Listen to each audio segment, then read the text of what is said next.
Le farmacie storiche della Serenissima erano ritenute all'avanguardia per conoscenze e tecniche preparative.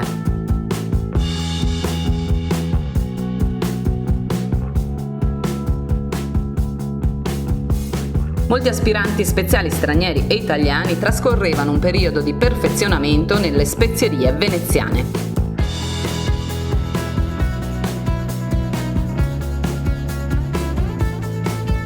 La rete delle farmacie territoriali opera in affiancamento ai servizi territoriali del sistema sanitario nazionale e a sostegno della continuità assistenziale nelle comunità montane e rurali, nelle città in qualsiasi momento dell'anno, 24 ore su 24.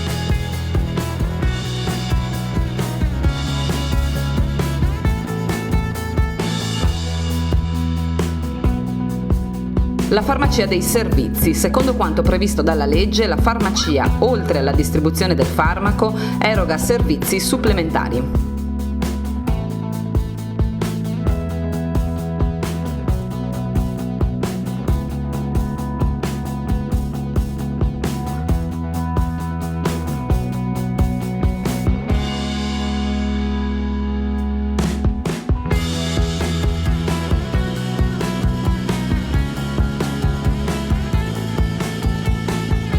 Indispensabile il ruolo del farmacista, preparatore di medicinali necessari per cure particolari destinate a pazienti o animali e preparati in farmacia su prescrizione medica a dosi o concentrazioni non prodotti dall'industria.